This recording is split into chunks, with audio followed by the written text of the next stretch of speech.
সুপ্রিয় শিক্ষার্থীরা, আশা করি সবাই ভালো আছো। আমরা শুরু করতে যাচ্ছি বস্তুর উপর তাপের প্রভাব এই চ্যাপ্টারের পরবর্তী ক্লাসটা। তো এই ক্লাসে আজকে আমরা আলোচনা করব বিভিন্ন সহগ নিয়ে, দৈর্ঘ্য প্রসারণ সহগ, ক্ষেত্রফল প্রসারণ সহগ, আয়তন প্রসারণ সহগ ব্যাপারগুলো কোত্থেকে আসছে। তো তার আগে একটা ছোট একটা কথা বলি, যেমন আমরা অনেকেই একটা প্রশ্নের উত্তরে একটু কনফিউজড হয়ে যায় যে তাপমাত্রিক ধর্ম কাকে বলে।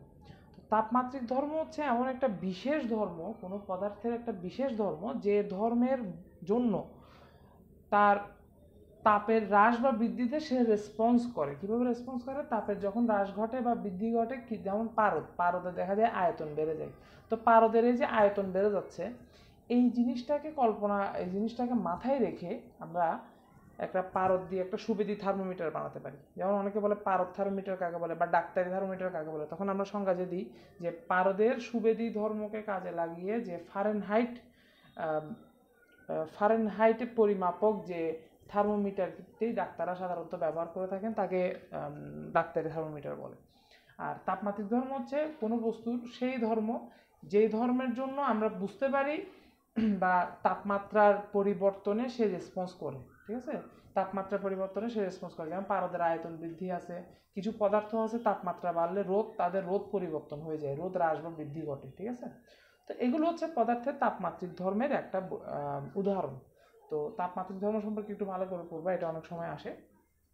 তো আমরা যাচ্ছি সহগে। প্রথমে আসি দৈর্ঘ্য প্রসারণ সহগ কাকে বলে। ধরো এটা হচ্ছে কোনো একটা বস্তুর দৈর্ঘ্য, এটা হচ্ছে L1 ধরি। তাপ দেওয়ার ফলে তার দৈর্ঘ্য বেড়ে হলো L2। ধরো তার আগে তাপমাত্রা ছিল θ1, এখন সেটা বেড়ে হয়েছে θ2। তাহলে এখানে দৈর্ঘ্য বৃদ্ধি পেয়েছে। তো দৈর্ঘ্য বৃদ্ধিকে দেখো, তোমাদের বইয়ে সব জায়গায় দৈর্ঘ্য বৃদ্ধিকে এভাবে লিখছে L2 - L1। আমি এটাকে একটু অন্যভাবে লিখবো, আমি এটাকে লিখবো ΔL। আর তোমাদের বইয়ে θ2 - θ1 তাপমাত্রা পার্থক্যকে তোমরা এভাবে লিখছে Δθ। এভাবে লিখলে একটু আলোচনা করাটা সহজ হয়ে যায়। জিনিসটা ছোট জিনিস, তো আলোচনা করাটা হয়তো সহজ হয়ে যায়। তোমরা এই জিনিসটা একটু মনে রাখো, এটা পরে কাজে লাগবে। তো বলা হচ্ছে বা এই তাপ প্রয়োগের ফলে দৈর্ঘ্য বৃদ্ধির এই সূত্র থেকে আলোচনা করে দেখা গেল যে ΔL দৈর্ঘ্য বৃদ্ধি হচ্ছে আদি দৈর্ঘ্যের সমানুপাতিক। দৈর্ঘ্য বৃদ্ধি কার সমানুপাতিক? আদি দৈর্ঘ্যের সমানুপাতিক। যে বস্তুর দৈর্ঘ্য যত বেশি, সেই বস্তু তাপ প্রয়োগে সে বস্তুর দৈর্ঘ্য বৃদ্ধি তত বেশি বেশি হবে। যে বস্তুর দৈর্ঘ্য যত বেশি, তাপ প্রয়োগে সে বস্তুর দৈর্ঘ্য বৃদ্ধি তত বেশি বেশি হবে। যেমন তুমি চিন্তা করো, একটা ফুটন্ত পানিতে আমি একটা চামচ ডুবালাম। তো চামচটা কিছুক্ষণ ডুবিয়ে রাখলাম, অবশ্যই এর ফলে চামচের একটু হলো দৈর্ঘ্য, আয়তন, ক্ষেত্রফল এগুলো বাড়বে, কিন্তু এটা আমাদের চোখে পড়বে না। আমাদের কাছে মনে হবে সে আগের চামচটা আছে। কিন্তু দেখো, সেই একই পরিমাণ বা এর চেয়ে অনেক কম পরিমাণ তাপমাত্রা বৃদ্ধি কিন্তু রেল লাইনে বোঝা যায়। কিভাবে? রেল লাইনে দেখবা দুটি পাতের মাঝখানে, দুটি রেলের লাইনের মাঝখানে কিন্তু ছোট্ট একটা ফাঁক থাকে। তো ধরো এখানের মধ্যে তো এমনিতেই কিছু ফাঁকা জায়গা আছে, কিন্তু এখানেও একটা কিছু ফাঁকা জায়গা থাকে। তো এই ফাঁকা জায়গাটা অনেকে তো লক্ষ্য করছো, এখানে একটা ফাঁকা জায়গা থাকে। আর এগুলো হচ্ছে রেলের যে কাঠ দিয়ে রেলের লাইনগুলোকে সোজা করে ধরে রাখার জন্য যে কাঠটা ব্যবহার করা হয়, যা বা স্টিলের পাতটা ব্যবহার করা হয় সেটা। তাহলে এখানে দেখা যাচ্ছে এখানের মধ্যে ছোট ছোট গ্যাপ। ঠিক আছে, এই গ্যাপগুলো কেন রাখে? কারণ রেলগাড়ি এমনিতেই রেল লাইনগুলো যখন সূর্যের তাপে উত্তপ্ত থাকে, তার উপর যখন রেলের চাকা যায়, তখন সেটা ঘর্ষণে প্রচুর তাপ উৎপন্ন হয় এবং তার ফলে এগুলো দৈর্ঘ্য বৃদ্ধি হয় এবং এই গ্যাপটা তখন বন্ধ হয়ে যায়। তো গ্যাপটা যদি দেয়া না থাকতো, তাহলে রেলের লাইনের প্রচণ্ড চাপে চাকাটা এই লাইনটা বেঁকে যেতে পারতো, কারণ দুটোটাই প্রসারিত হতে চাচ্ছে। তো সেজন্য দেখো, তাহলে এই যে দৈর্ঘ্য বৃদ্ধি, কেউ যদি রেল লাইনের আশেপাশে কখনো থাকো বা ওখানে গিয়ে দেখবা আজ সকালবেলা যখন একটু ঠান্ডা আছে বা তার রেল লাইনের ফাঁকটা দেখা যাচ্ছে, কিন্তু হঠাৎ একটা রেল যাওয়ার পরে বা একটু সূর্যের আলো বা রোদের কারণে দেখা যাচ্ছে এই ফাঁকা জায়গাটা অনেকটা ক্লোজ হয়ে গেছে, অনেক সময় প্রায় বন্ধই হয়ে যায় বলতে গেলে ফাঁকা জায়গাটা। তাহলে দেখা যাচ্ছে কি, তাহলে রেল লাইনে গেলে জিনিসটা চোখে পড়তেছে কেন? এই জিনিসটা চোখে আসতেছে কি কারণে? কারণ হচ্ছে রেল লাইনগুলো অনেক লম্বা লম্বা, 10 মিটার 20 মিটার বা 10 ফিট 20 ফিট লম্বা লম্বা পাতগুলো বসে বসে রেল লাইনগুলো বানানো হয়েছে। তাহলে ওখানে যেহেতু এটা লম্বা বেশি, দৈর্ঘ্য বেশি, সেজন্য জিনিসটা চোখে পড়তেছে। কিন্তু এখানে আমাদের একটা চামচের ক্ষেত্রে দৈর্ঘ্য বৃদ্ধিটা চোখে পড়ে না। কেন?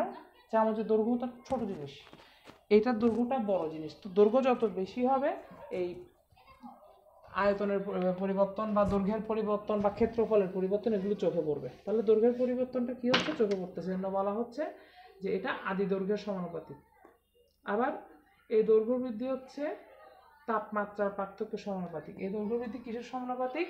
তাপমাত্রার পার্থক্যের সমানুপাতিক। তাপমাত্রা পার্থক্য যত বেশি বেশি হবে, দৈর্ঘ্য বৃদ্ধি তত বেশি বেশি হবে। তো এবার এই দুটো সূত্রকে যদি একীভূত করে এক জায়গায় নিয়ে আসা হয়, একটু দেখি তো কি হয়। Del L is proportional to L1 del theta. হ্যাঁ, del L is proportional to কত দ্বারা আছে, L1 ডেল থিটা। একসাথে যদি নিয়ে আসি আমরা, তাহলে এটা যদি L1 ডেল থিটা হয়, আমি এখান থেকে এই সমানুপাতিক চিহ্নটা আমার তুলে দেওয়া লাগবে। সমানুপাতিক চিহ্নটা আমি একটু তুলে দেবো, কারণ আমি সমানুপাতিক চিহ্ন থাকলে ম্যাথ করা যায় না। এবার দেখো, ভালো করে লক্ষ্য করো, আমি সমানুপাতিক চিহ্নের জায়গায় দিলাম সমান, তাহলে এখানে নিশ্চয়ই একটা ধ্রুবক বসাতে হবে। ধ্রুবকটা কিভাবে বসাবো?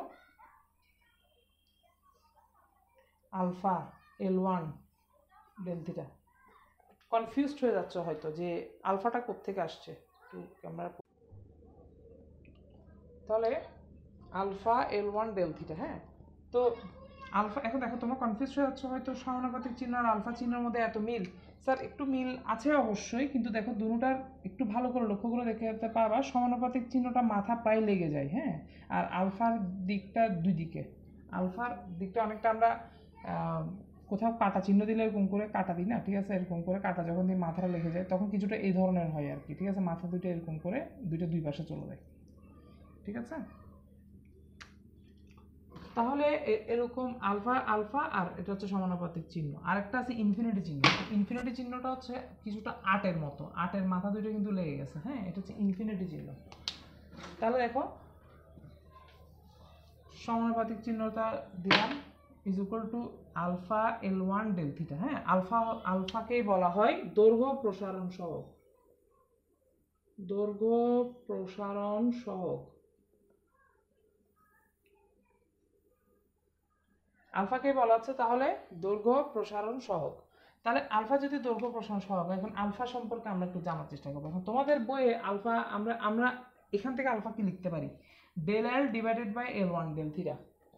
কি লিখলাম? Del L divided by L1 del theta. একটু আর গুণন করে নিয়ে এসেছি। এখন তোমাদের বই জিনিসটা হয়তো একটু এভাবে লিখছে, ডেল এল কে লিখছে L2 মাইনাস L1, এটা L1, ডেল থিটাকে লিখছে θ2 মাইনাস θ1।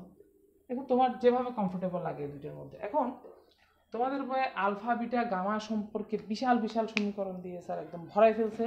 এত কিছু নিয়ে এত এক্সাইটেড হওয়া, মাথা গরম করার কোনো প্রয়োজন নাই। এই জিনিসটা অনেকটা সিম্পল, অনেকটা ইজি। তো এই জিনিসটা জাস্ট তোমরা যদি এভাবে সিম্পলি, আমি যেভাবে সিম্পলি বোঝানোর চেষ্টা করছি, আর এভাবে যদি বুঝতে থাকো, তাহলে দেখবা এক সময় এগুলো প্র্যাকটিস করতে থাকো, তাহলে এক সময় বইয়ের জিনিসগুলো আস্তে আস্তে আস্তে আস্তে কেন লিখছে, কী জন্য লিখছে বুঝতে পারবা। আগে জিনিসটা সহজ করে বুঝো, সহজ করে বুঝো, এবং এভাবে লিখলে আমি গ্যারান্টি দিচ্ছি, এভাবে লেখা হলে বা আমি এখানে যেভাবে যেটাকে যেভাবে ধরেছি, আদি দৈর্ঘ্যকে L1, পরবর্তী দৈর্ঘ্যকে L2, মানে নতুন দৈর্ঘ্যকে L2, দৈর্ঘ্যের পার্থক্যকে ডেল এল, তাপমাত্রা পার্থক্যকে ডেল থিটা, এভাবে যে লিখছি, এগুলো যদি এভাবে লিখো, আমি গ্যারান্টি দিচ্ছি এটা বোর্ডের কোনো ব্যক্তি এটার জন্য কোনো মার্কস কাটতে পারবে না, ঠিক আছে। এসব নিয়ে টেনশন করার কোনো প্রয়োজন নাই। আচ্ছা, তাহলে আমরা আমাদের সহজ ফর্মেই ফিরে যাই। এটাও সহজ, এটাও খুব একটা কঠিন না, এভাবে লিখি আমরা একটু। তাহলে দেখো, এখন আলফা সম্পর্কে আমরা একটু জানি। প্রথমে দেখি আলফার একক কি, আলফার একক কি একটু দেখি। আচ্ছা, ডেল এল, এটার একক যদি মিটার হয়, এটার একক যদি মিটার হয়, আর ডেল থিটার এসআই একক হচ্ছে কেলভিন। তোমাদের বইয়ে পার ডিগ্রি সেলসিয়াস দিয়ে দেখানো আছে, কথা সেম।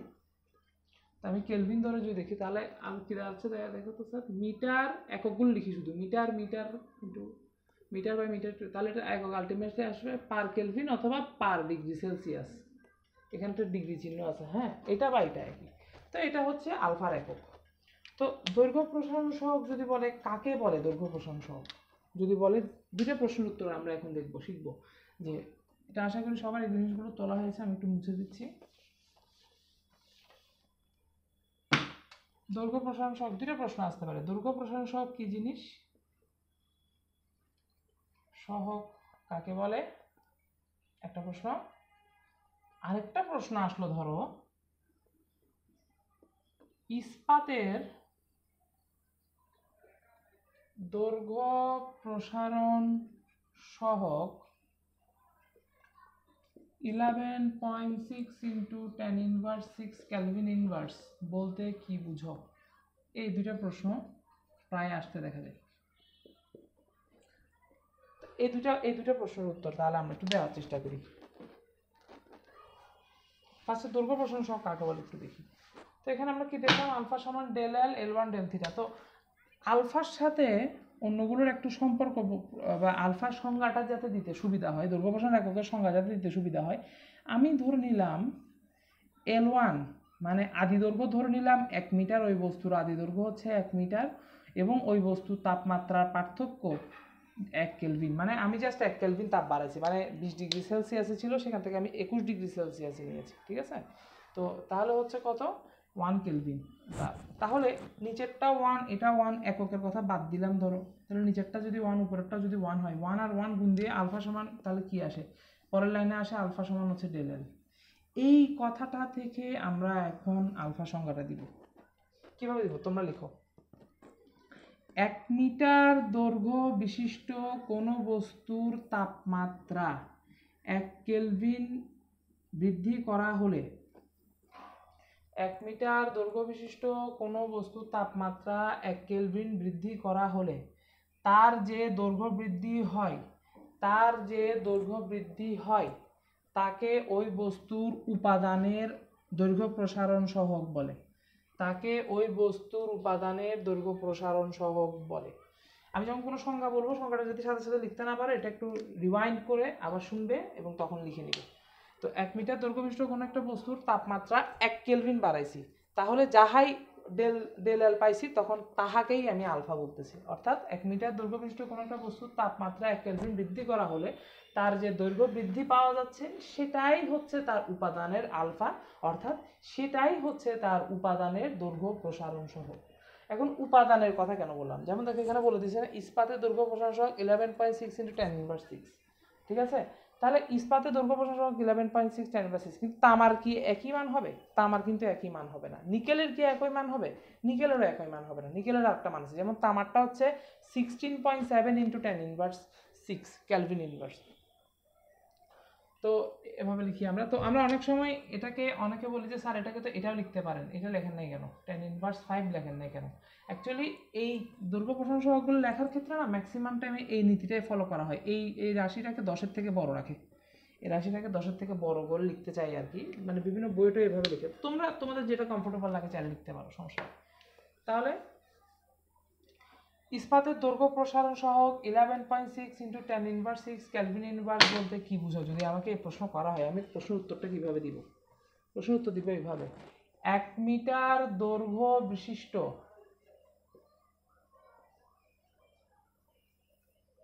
ইস্পাতের, এই কথাগুলো থাকতে হবে, ইস্পাতের 1 মিটার দৈর্ঘ্য বিশিষ্ট ইস্পাতের দণ্ডের তাপমাত্রা 1 কেলভিন বৃদ্ধি করা হলে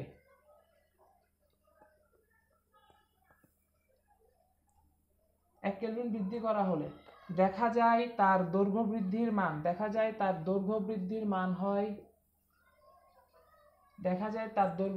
মান হয় 11.6 into tan inverse 6 metre. 11.6 into tan inverse 6 metre. এখন তোমরা বলতে পারো স্যার আপনি এখানে মিটার লিখছেন কিন্তু একক, এখানে তো ক্যালভিন ইনভার্স, এটা মিটার এটা ক্যালভিন ইনভার্স কেন লিখলেন?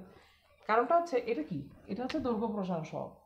তুমি এখানে আমি যে তথ্যগুলো লিখছি সবগুলো বসাই দাও তো, এই সমীকরণে বসাই দাও, এইখানে বসাই দাও, এখানে বসাও। Alpha is equal to del L, ওখান থেকে দেখছি L1 ডেল থিটা, হ্যাঁ অ্যাকচুয়াল সমীকরণ তো এটা। তুমি এবার এখানে মধ্যে মানগুলো বসাও তো। 11.6 ইন্টু tan ইনভার্স 6, একক হচ্ছে মিটার, এটার একক হচ্ছে 1 মিটার, এটার একক হচ্ছে 1 কেলভিন। সব কাটাকাটি গিয়ে আনসার কি আসবে? 11.6 into tan inverse 6 Calvin inverse, তাই না? তাহলে এখান থেকে আমরা পেয়ে যাচ্ছি, এই জন্যই আমি এটাকে এখানে মিটারে দৈর্ঘ্য বৃদ্ধি বলেছি, তো এখানে যেহেতু এটাকে দৈর্ঘ্য বৃদ্ধি বলেছি সেজন্য এককটা মিটার দিতে হবে, কিন্তু আলটিমেটলি সে তার একক হচ্ছে ক্যালভিন ইনভার্স 1। হ্যাঁ আলটিমেটলি এককটা হচ্ছে, কারণ যখন তাকে দৈর্ঘ্য প্রসারণ সহগ বলবো তখন আমাকে ক্যালভিন ইনভার্স 1 বা পার ডিগ্রি সেলসিয়াস, ওই দেখা যাচ্ছে এইটা পার ডিগ্রি সেলসিয়াস বলতে হবে, ঠিক আছে? তাহলে এই গেল দৈর্ঘ্য প্রসারণ সহগ নিয়ে কথাবার্তা। তাহলে এখন প্রশ্ন দাঁড়াচ্ছে দৈর্ঘ্য প্রসারণ সহগ কাকে বলে? দৈর্ঘ্য প্রসারণ সহগ আমরা বলছি যে 1 মিটার কোন একটা বস্তুর দৈর্ঘ্য 1 মিটার থাকলে তার তাপমাত্রা 1 কেলভিন বাড়ালে তার যে দৈর্ঘ্য বৃদ্ধি আমি পাই সেটাই হচ্ছে তার দৈর্ঘ্য প্রসারণ সহগ। তবে এখানে একটা কথা, উপাদানের কথাটা লিখতে ভুলবে না, তাকে তার উপাদানের দৈর্ঘ্য প্রসারণ সহগ বলে। হ্যাঁ, এভাবে লিখতে হবে। আচ্ছা, তাহলে আমরা এখন একটু দেখি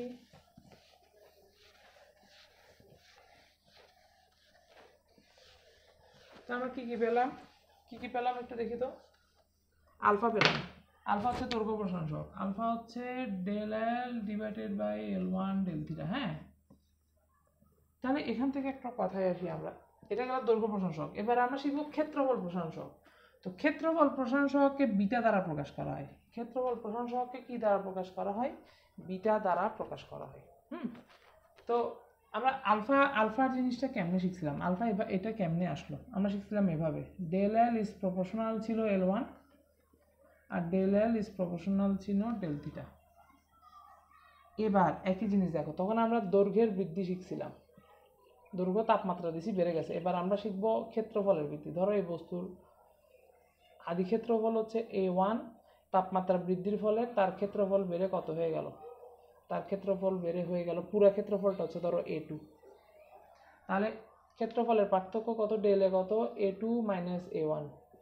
তুমি যদি দৈর্ঘ্য প্রসারণ সহগ বুঝো তাহলে এখন ক্ষেত্রফল প্রসারণ সহগ বুঝবে। একইভাবে দৈর্ঘ্যের বৃদ্ধি যেহেতু আদি দৈর্ঘ্যের সমানুপাতিক ছিল, সেরকম ক্ষেত্রফলের বৃদ্ধি হবে আদি ক্ষেত্রফলের সমানুপাতিক। একইভাবে ক্ষেত্রফলের বৃদ্ধি হবে তাপমাত্রার পার্থক্যের সমানুপাতিক। সেখান থেকে যদি চলে আসে, একসাথে নিয়ে আসি, এটা কি A1 ডেল থিটা, সমানুপাতিক চিহ্ন যদি তুলে দিই, এখানে একটা সমানুপাতিক ধ্রুবক লাগবে, সেটাই হচ্ছে বিটা, সেটাই হচ্ছে কি এখানে বিটা। তাহলে দেখো এখান থেকে বিটা সমান কি পাচ্ছি, del A divided by A1 del theta. Del A divided by কত, A1 ডেল থিটা। দেখো মিল না অনেক। দৈর্ঘ্য প্রসারণ সহগের জায়গায় ডেলের জায়গায় ডেল এল লিখছি, ক্ষেত্রফল প্রসারণ সহগের ডেলের জায়গায় ডেল এ লিখেছি, ডেল এ। এখানে A1, এখানে L1, এখানে ডেল থিটা, এখানেও ডেল থিটা। এবং মজার ব্যাপার হচ্ছে এই আলফা বলো বিটা বলো, তাদের সবার এককই হয় per degree Celsius, per kelvin অথবা পার ডিগ্রি সেলসিয়াস, যে কোনো একটা। আলফা বিটা দুজনেরই একক, এটা দুজনের সংজ্ঞাগুলোও একই। ঠিক আছে, যদি আমাকে বলা হয় যে কোন একটা বস্তুর, যেমন ধরো ইস্পাতের শিখতেছিলাম না, ইস্পাতেরটা দেখি, ইস্পাতের ক্ষেত্রফল প্রসারণ সহগ 11.6 ইন্টু 10 ইনভার্স 6 ক্যালভিন ইনভার্স বলতে কি বোঝায়? ইস্পাতের ক্ষেত্রফল প্রসারণ বৃদ্ধি 33.2 ইন্টু 10 ইনভার্স 6 ক্যালভিন ইনভার্স বলতে কি বোঝায়? তখন সংখ্যাটা দেওয়ার ক্ষেত্রে কিন্তু এতক্ষণ আমি 1 মিটার এবং 1 কেলভিন বলছি, এখন বলতে হবে 1 মিটার স্কোয়ার, এভাবে বলতে হবে। অর্থাৎ 1 মিটার স্কোয়ার ক্ষেত্রফলের কোনো ইস্পাতের পাতের তাপমাত্রা 1 কেলভিন বৃদ্ধি করলে তার দৈর্ঘ্য বৃদ্ধি, তার ক্ষেত্রফল বৃদ্ধির পরিমাণ হবে 32.2 ইন্টু 10 ইনভার্স 2 মিটার স্কোয়ার। তার ক্ষেত্রফল বৃদ্ধির পরিমাণটা হবে 32.2 into 10 inverse 6 metre square, 6 metre square. তাহলে এখান থেকে আমরা কি পাচ্ছি, দেখো দুইটা জিনিস পেয়ে গেলাম, আলফা সমান এটা পাইলাম, বিটা সমান কি পাচ্ছি, তাহলে বিটা সমান হচ্ছে del A divided by A1 del theta. Beta সমান কি পাচ্ছি, একই রকম, দেখো মিল আছে না। এখন এখান থেকে দেখে দেখে নিজেরা একটু লেখো তো, আয়তন প্রসারণ সহগ গামা সমান কি হবে, যদি আয়তন যদি ভি দ্বারা নোট করি, ধরো আদি আয়তন হচ্ছে V1, তাপমাত্রা পার্থক্য হচ্ছে ডেল থিটা, আর আয়তন বৃদ্ধি যদি ডেল ভি বলি, তাহলে এটা দেখতে কি হবে বলো তো, নিজেরা একটু চিন্তা করো তো, আশা করি বুঝতে পারতেছো। তখন গামা হবে del V is divided by V1 del theta.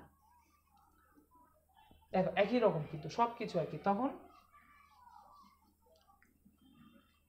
তো বলা হয় আলফা যেগুলো, তাহলে দৈর্ঘ্য প্রসারণ সহগ, তুমি যদি দৈর্ঘ্য প্রসারণ সহগ বের করতে জানো, একইভাবে মিল রেখে এটাকে তুমি বলতে পারবে এটা হচ্ছে ক্ষেত্রফল প্রসারণ সহগ, একইভাবে এটা হচ্ছে আয়তন প্রসারণ সহগ।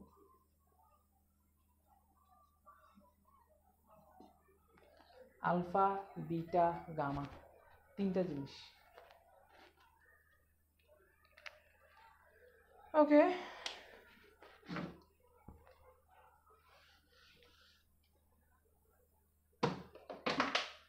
Alpha beta gamma. এখন এই আলফা বিটা গামার মধ্যে একটা সম্পর্ক আছে। আচ্ছা আমাকে একটু বলতে হবে, দৈর্ঘ্য যদি একক মাত্রা হয়, এক মাত্রা, দৈর্ঘ্য মান হচ্ছে এক মাত্রা, তাহলে ক্ষেত্রফল সমান কয় মাত্রা এবং আয়তন সমান কয় মাত্রা? দেখি আমাকে কমেন্টে জানাও তো, ক্ষেত্রফল সমান কয় মাত্রা হয় আর আয়তন সমান কয় মাত্রা হয়? কমেন্টে জানাও তো আমাকে। ক্ষেত্রফল সমান হবে 2 মাত্রা আর আয়তন সমান হবে 3 মাত্রা। হ্যাঁ, তো দৈর্ঘ্যকে বলছি আমরা 1 মাত্রা, ক্ষেত্রফলকে বলছি 2 মাত্রা আর আয়তনকে বলছি আমরা 3 মাত্রা। তাহলে এখান থেকে কিন্তু আলফা বিটা গামার একটা সম্পর্ক বের করা যায়। দেখো তোমাদের বই অনেক কষ্ট করে প্রমাণ করছে, এত কষ্ট করে প্রমাণ শেখার দরকার নেই, শুধু এটা মনে রাখো। দেখো বিটা যেহেতু 2 মাত্রা, আলফা যেহেতু 1 মাত্রা, তাহলে হচ্ছে alpha is equal beta is equal to twice alpha, আর গামা ইজ ইকুয়াল টু তাহলে কি হবে? দেখি লিখো তো, গামা ইজ ইকুয়াল টু কি হবে? গামা ইজ ইকুয়াল টু হবে thrice alpha. Gamma is equal to কি হবে? Thrice alpha. Beta is equal to হচ্ছে টুয়াইস আলফা আর gamma is equal to thrice alpha. Easily বোঝা যায়, যেহেতু এটা 1 মাত্রা তাহলে বিটা হবে এর দ্বিগুণ, যেহেতু বিটা হবে মানে ক্ষেত্রফল হচ্ছে 2 মাত্রা বিশিষ্ট, আর আয়তন যেহেতু 3 মাত্রার, তাহলে সেটা হবে আলফার 3 গুণ। ঠিক আছে, তাহলে আলফা বিটা গামার এই তিনটা সমীকরণ সম্পর্কে আমরা একটু জানতে পারলাম। এখন আমরা দেখি এখানে আলফা বিটা গামা, এবার এদের মধ্যে একটা টানা সম্পর্ক নিয়ে আসবো যে আলফা সমান বিটা সমান কত, এক সমীকরণে নিয়ে আসবো। দেখো স্যার, আলফা সমান আমি তাহলে বিটা বাই 2 লিখতে পারি, তাই না? আর আলফা সমান আমি লিখতে পারি গামা বাই 3। ঠিক আছে কিনা দেখো তো। আচ্ছা, তাহলে এখান থেকে যদি আমি তিনটাকে একসাথে নিয়ে আসি, আলফা সমান হচ্ছে তাহলে একসাথে বলতে পারি বিটা বাই 2 সমান একসাথে বলতে পারি গামা বাই 3। এটা প্রায় অবজেক্টিভে আসে যে আলফা বিটা গামার মধ্যে সম্পর্ক কি। এটা সুন্দর করে খাতায় এবং বইয়ে লিখে রাখবা এটা। আর একটা জিনিস আছে, এবার 2 আর 3 এর লসাগু কত? 6। তাহলে এটাকে যেহেতু এটা ভগ্নাংশ আকারে আছে, আমি এটাকে পূর্ণ সংখ্যার মতো করে নিয়ে আসতে চাই, তাহলে এটাকে আমি 6 দিয়ে গুণ করে দিই উভয় পক্ষ, সব পক্ষে। তাহলে এটা হবে 6 alpha is equal to thrice beta is equal to twice gamma. গুণ করে দাও, কাটাকাটি গিয়ে এটাই বাকি থাকে। 6 alpha is equal to thrice beta is equal to twice gamma. তো এইগুলো একটু মনে রাখতে হবে, আলফা বিটা গামা সংক্রান্ত এসব তথ্য।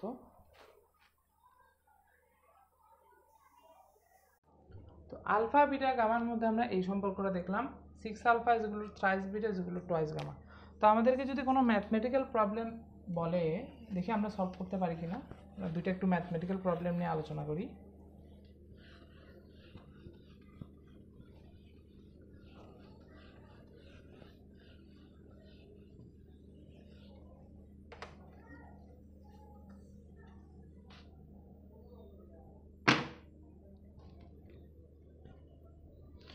যদি আমাদেরকে বলা হয় যে আলফা বিটা গামা এই তিনটা সংক্রান্ত কোনো গাণিতিক সমস্যার সমাধান করো, তাহলে আমরা কিভাবে জিনিসটা আমরা আলোচনা করব একটু দেখি। তো ধরো আমাদেরকে বলা হলো একটি বস্তুর আদি দৈর্ঘ্য হচ্ছে 100 মিটার, বস্তুটার দৈর্ঘ্য প্রসারণ সহগ বলে দিল ধরো 11 ইন্টু 10 ইনভার্স 6 ক্যালভিন ইনভার্স বা পার ডিগ্রি সেলসিয়াস, যেটা বলুক।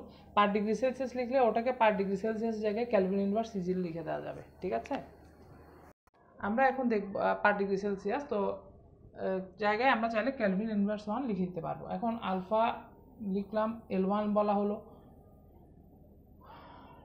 যদি বলে তার তাপমাত্রা, তার আদি তাপমাত্রা ছিল 10 ডিগ্রি সেলসিয়াস, তার নতুন তাপমাত্রা হলো 50 ডিগ্রি সেলসিয়াস, তাহলে আমাকে বলা হয়েছে তার নতুন দৈর্ঘ্য কত হবে, তার নতুন দৈর্ঘ্য কত হবে। এখন আমরা সাধারণত আলফা সম্পর্কে এভাবে শিখি, তাই না? Alpha is equal to del L divided by L1 del theta, কেমন? তো একটু আর গুণন করে দিলে কি আসে? ডেল এল সমান দেখো তো কি আসে, ডেল এল এর L1 আলফার সাথে আসবে, ডেল থিটা আলফার সাথে আসবে, তাই তো? ডেল এলকে কি বলা যায়? L2 মাইনাস L1 বলা যায় না? তো ডেল এলকে যদি L2 মাইনাস L1 বলা যায়, এটাকে যদি পক্ষান্তর করে দিই আমি, এটা লিখতে পারি L2 সমান হবে L1 প্লাস, কারণ এটা আগে মাইনাস ছিল, ওই পাশে গিয়ে প্লাস হয়ে গেছে, আলফা L1 ডেল থিটাকে তুমি চাইলে থিটা 2 মাইনাস থিটা 1 এভাবে ডাইরেক্ট লিখতে পারো। থিটা 2 মাইনাস থিটা 1 এভাবে লেখা যাইতেই পারে। ঠিক আছে, তাহলে আমরা মানগুলো একটা একটা করে বসানো শুরু করি। এখানে বসাও 100, আলফার মান হচ্ছে 11 ইন্টু 10⁻6 কেলভিন ইনভার্স। L1 এর মান 100, আর থিটার মান আসতেছে তোমার 50 - 10। তো 50 - 10 যখন লিখছো এটাকে পার ডিগ্রি সেলসিয়াস না লিখে সরাসরি কেলভিনও লিখে দেওয়া যায়, এটা কোনো সমস্যা না কোনো, ঠিক আছে? কারণ পার্থক্যের ক্ষেত্রে যাহাই সেলসিয়াস তাহাই কেলভিন। ডেল থিটা সমান এই 50 - 10 করলে 40 আসে। তো তো এটাকে আমি 40 ডিগ্রি সেলসিয়াসও বলতে পারি, এটাকে 40 কেলভিনও বলতে পারি, কোনো সমস্যা নেই। পার্থক্যের স্কেলে যাহাই সেলসিয়াস তাহাই কেলভিন, এটা একটু মনে রাখবা কথাটা। তো এখানের মধ্যে দেখি বসে আমাকে আনসারটা কমেন্টে জানাও কি আসে, ঠিক আছে? এই মানটা তোমরা ক্যালকুলেটরে ক্যালকুলেট করবা এবং এককটা লিখবা, একক সহ লিখবা। তোমরা কমেন্টে একক সহ লেখো না, ঠিক আছে? কমেন্টে লেখার সময় এটা একক সহ লিখবা। খুব ইজি ম্যাথ, এটা এটা এরকম ইজি ম্যাথ। তো একই প্রশ্ন তোমাদেরকে একটু এভাবে বলতে পারে। ধরো তোমাকে বললো একটা এই পদার্থের A1 বলে দিল, এরিয়া হচ্ছে 100 মিটার স্কোয়ার, তাকে চেঞ্জ করা হয়েছে, তার A2 কত হবে? এখন আমার প্রশ্ন হচ্ছে স্যার এরিয়ার জন্য তো আমরা আলফা দিয়ে ম্যাথ করি না, এরিয়ার জন্য আমরা কি করি বিটা দিয়ে ম্যাথ করি। তখন সূত্রটা কি দাঁড়ায়? বিটা ইজ ইকুয়াল টু, একবার দেখে দেখে লিখো, ডেল এল এর জায়গায় আমরা ডেল এ লিখবো, এটার জায়গায় লিখবো A1, এটার জায়গায় লিখবো ডেল থিটা, তাই না? তো আমাকে এখানে বিটা দিছে, বিটা দেয় নাই, কি দিছে? আলফা। তাহলে আমরা বিটাটা বের করে নিতে পারবো না? বিটা কত হবে বলো তো sir? Beta is equal to কি সূত্র শিখেছিলাম? বিটা ইজ ইকুয়াল টু কি? Twice alpha. এখান থেকে আগে বিটার মানটা আমরা বের করব, মানে এটাকে জাস্ট 2 দিয়ে গুণ দিয়ে হয়ে যাবে, অর্থাৎ এটা হয়ে যাবে 22 ইন্টু 10⁻6 কি হয়ে যাবে? Calvin inverse. এটাকে জাস্ট 2 দিয়ে গুণ দিলাম। আমাকে আলফা বলে দেখতেও পারে, আমাকে বিটা নাও দিতে পারে, এই জিনিসটা আমি জানি কিনা দেখার জন্য। তাহলে এখানে বিটার মান বসে দেখে আমাকে এই ম্যাথটাও তোমরা করে আনসারটা বলবা যে A2 কত হবে। A2 A2 এর মান কত হবে আমাকে একটু বের করে বলবা, মানে নতুন এরিয়া কত হবে। তোমার সূত্রটা হবে এরকম, আমি এত কিছু করছি না, যে সূত্রটা চেঞ্জটা যেখানে যেখানে এরিয়া আছে, যেখানে দৈর্ঘ্য আছে সেখানে সেখানে এরিয়া বসাই দিত, যেখানে যেখানে দৈর্ঘ্য আছে সেখানে এরিয়া বসাই দিত। আলফার জায়গায় কী চলে আসবে? বিটা চলে আসবে, শেষ। এখানের মধ্যে ফার্স্ট এবার এককগুলো এগুলো বসাও, এগুলো বসায় ম্যাথটা করে ফেলবা। 100 মিটার স্কোয়ার করে দিলাম বলতে গেলে, জাস্ট আনসারটা বের করে বলবা আমাকে, ঠিক আছে? তাহলে এরকম তোমাকে দেয়া থাকবে গামা, কিন্তু ম্যাথ দিছে আলফাওয়ালা, তাহলে তোমাকে গামা থেকে আলফা বের করে নিতে হবে। এভাবে তোমাদেরকে ম্যাথটা করে নিতে হবে, ঠিক আছে? তাহলে আমি এখন একটা ম্যাথমেটিক্যাল প্রবলেম সলভ করব।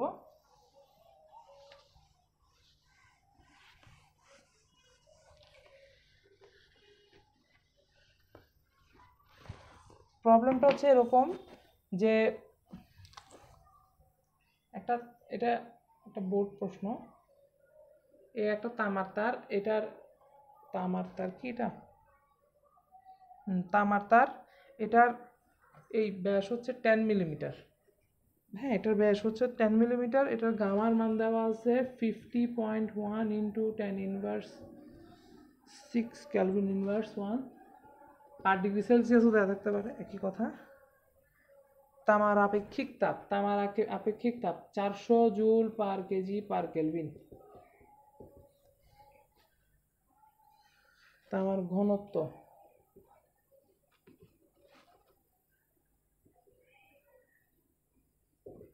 কেজি পার মিটার কিউব বলে দিয়েছে। এখন প্রশ্ন কি আমাকে? প্রশ্ন বলছে যে এই তারের তাপমাত্রা 150 ডিগ্রি সেলসিয়াস বৃদ্ধি করা হয়েছে, এই তারের তাপমাত্রা 150 ডিগ্রি সেলসিয়াস বৃদ্ধি করা হয়েছে। তার মানে ডেল থিটা তোমাকে বলে দিয়েছে, del theta is equal to 150 degree Celsius, মানে del theta is equal to 150 kelvin.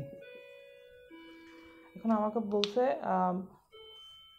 তাপমাত্রাকে উত্তপ্ত করতে প্রয়োজনীয় তাপের পরিমাণ নির্ণয় করো। এটা আমাদের এটা অ্যাকচুয়ালি এই ক্লাসের টপিক না, এইটা আমাদের পরবর্তী ক্লাসের টপিক। তো পরবর্তী ক্লাসের টপিকে তোমরা এই ম্যাথটা করবা, ঠিক আছে? তখন তোমরা এই ম্যাথটা একটু মাথায় রেখো, তখন এই ম্যাথটা তোমরা অবশ্যই নিজেরা করে ফেলবা। সেটা হচ্ছে তাপমাত্রাকে উত্তপ্ত করতে প্রয়োজনীয় তাপের পরিমাণ। এটা একটা সূত্র আছে, কিউ সমান হচ্ছে ms ডেল থিটা, একটা সূত্র আছে। তোমাদের এটার ব্যাখ্যা বা সব কিছু আমাদের নেক্সট ক্লাসে আসবে। তো ওই ms ডেল থিটা সূত্রটা দিয়ে এই ম্যাথটা করে ফেলতে হয় আর কি।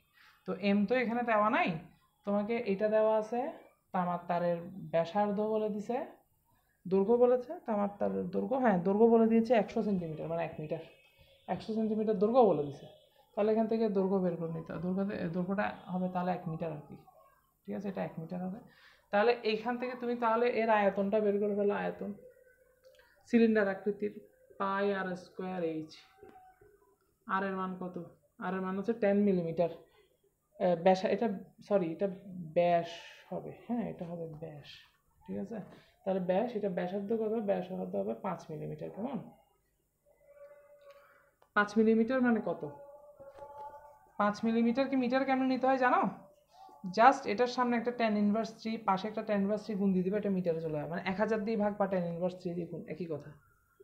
5 into tan inverse 3 metre whole square. H এর মান হচ্ছে 1 মিটার। এখান থেকে আগে ভি বের করে ফেলো, রো জানো, তাহলে M is equal to rho into V. তোমাদের সোহান স্যার পড়িয়েছে M is equal to rho into V. এটা এখান থেকে যদি তুমি বসাও, এখান থেকে এম এর মান চলে আসবে। এস দেওয়া আছে, ডেল থিটাও তোমাকে বলে দিছে 150 ডিগ্রি বাড়াইছে। তাহলে কিউ বের করে ফেলো, প্রয়োজনীয় তাপ। ঠিক আছে, কমেন্টে জানাও বের করে কি আসে, কিউ এর মান কত আসে। সুন্দর করে এককটা একক দিয়ে লিখবা, মানে এগুলোকে একটা একটাকে সামনাসামনি যখন দেখা হবে এমন পিটা দিব।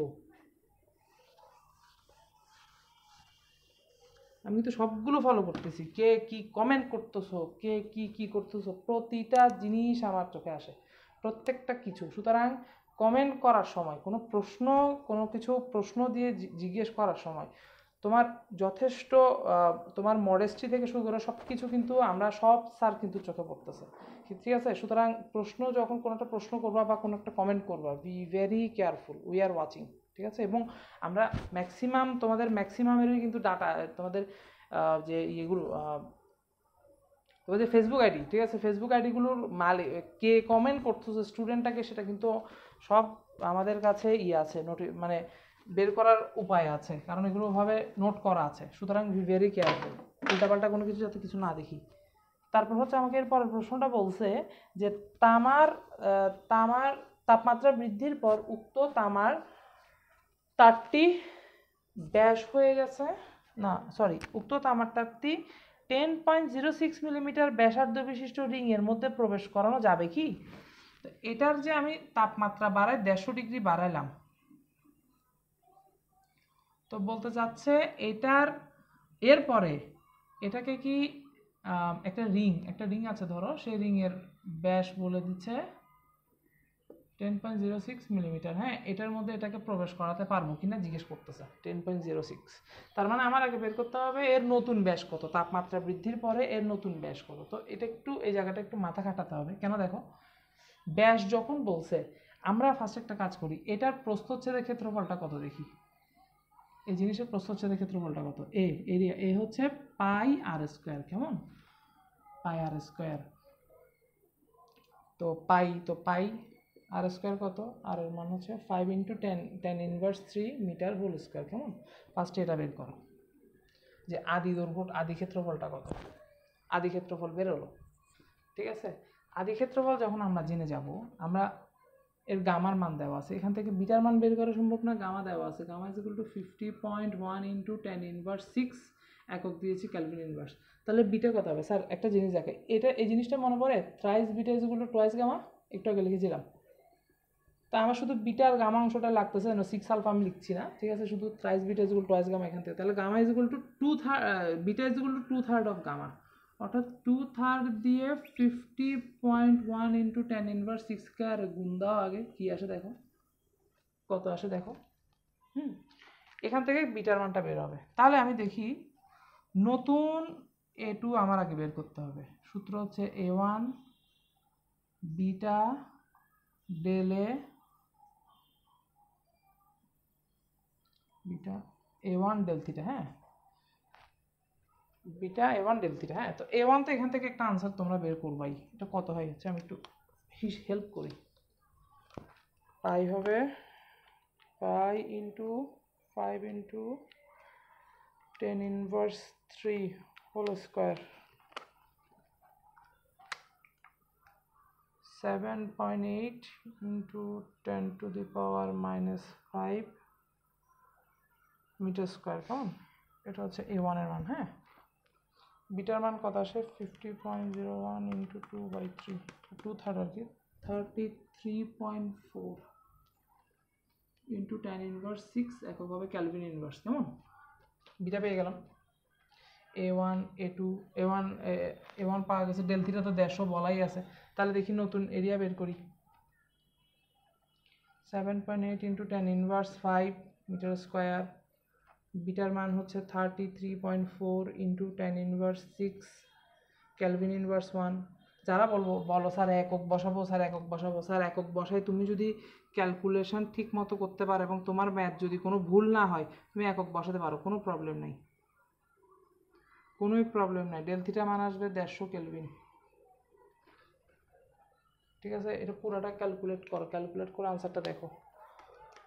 7.8 into 10 inverse 5 plus 33.4 into 10 inverse 6 into 7.8 into 10 inverse 5। এটা সামনের অংশটা কমন নিয়েও করা যায়, এই ওয়ানটা যদি কমন নিয়ে ফেলো, কমন নিয়ে তারপর একসাথে সব হিসাব করে তারপর গুণ দেওয়া যায় 150। আনসার আসতেছে 7.839 ইন্টু 10 টু দি পাওয়ার -5 হবে, সরি 7.8 -5 একক হবে মিটার স্কোয়ার। কেমন? এটা হচ্ছে নতুন A2, এটা হচ্ছে কি নতুন A2। তাহলে এবার আমরা একটু চেঞ্জ, এবার আমরা দেখি এখানে আমাদের চেঞ্জ আসবে। আমরা A2 জানি, নতুন R2 বের করব আমরা। ঠিক আছে, তাহলে আমি R2 সংক্ষেপে করে ফেলছি। কিভাবে করতে হবে? A2 কে পাই দিয়ে ভাগ দিয়ে যে আনসারটা আসবে সেটাকে রুট করতে হবে। 2 ডিভাইডেড বাই পাই, যে আনসার আসবে তাকে বললাম রুট।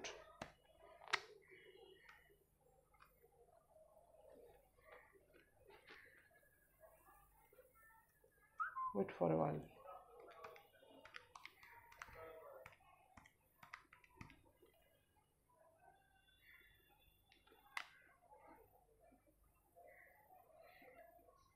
আচ্ছা, এখানে মান বসানোর সময় একটা জিনিস খেয়াল রাখতে হবে, এখানে 7.8, এটা শুধু 7.8 বসানো হবে না, এখানে পরে আরও ফ্র্যাকশন আছে 7.853, দশমিকের পর 3 ঘর বসাই, নাহলে পরের মানটা ভুল আসবে। 7.853 দিয়ে করো, 7.853 দিয়ে করো।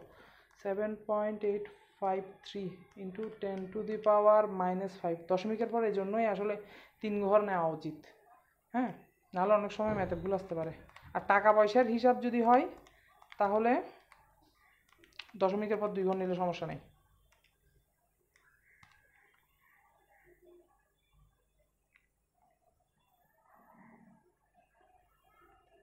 ইন্টু 150, এটা আনসার আসবে 7.892। কেমন? তাহলে এই 7.892 যে আনসারটা আসলো সেটাকে আমি যদি পাই দিয়ে ভাগ করি, আনসার যেটা আসে, এবার এটাকে যদি রুট করি তাহলে এবার তোমাদের আনসারটা চলে আসবে।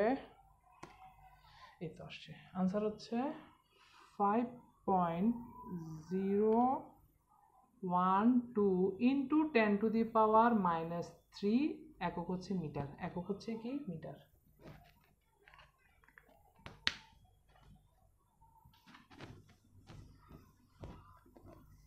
একক হচ্ছে মিটার। আর এটা যদি মিটার 10 ইনভার্স 0 তুলে দাও তাহলে 012 মিলিমিটার হয়ে যাচ্ছে। তাহলে নতুন ব্যাস ডি প্রাইম কত হবে বা D2 কত হবে? এটাকে 2 দিয়ে গুণ, 12 ইন্টু 2 মিলিমিটার, আনসার চলে আসতেছে 10.024 মিলিমিটার। তো 10.024 তো অবশ্যই এ থেকে ছোট, 10.06 মিলিমিটার থেকে ছোট, ছোট না? 10.06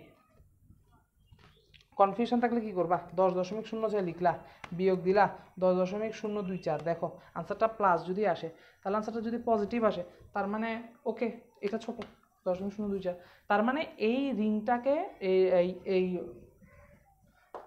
লোহা তামার যে কি বলবো এটাকে, সিলিন্ডার, হ্যাঁ সিলিন্ডার শেপের যে তার, সেটাকে যদি উত্তপ্ত করি, উত্তপ্ত করার পরেও এটা এই রিংটা 150 ডিগ্রি সেলসিয়াস তাপমাত্রায় উত্তপ্ত করলে তাহলে এটা অবশ্যই এই রিংয়ের মধ্যে প্রবেশ করবে। তাহলে আমরা জাস্ট ব্যাস দিয়ে জিনিসটা অনুপাত করলাম। তাহলে এই ছিল আজকের ক্লাস, খুব ইম্পর্টেন্ট একটা ক্লাস, আশা করি প্রথম থেকে শেষ পর্যন্ত খুব ভালো করে সবাই ফলো করেছো। তো আমাদের এরকম ক্লাস এবং বিভিন্ন যে যে প্রশ্ন করছো তারা প্রশ্নগুলোর সলভগুলো আশা করি সবাই পেয়ে যাচ্ছ ঠিক মতো। আমি চেষ্টা করছি যতটা পারি, যেভাবে পারি, যে প্রশ্নগুলো বেশি ইম্পর্টেন্ট বা যে প্রশ্নগুলো যেভাবে সলভ দেওয়া সম্ভব সেটা সলভ দেওয়ার চেষ্টা করে যাচ্ছি। সবাই এটা ফলো করবা, ঠিক আছে? তো সবাই ভালো থাকো, সুস্থ থাকো। Thank you all.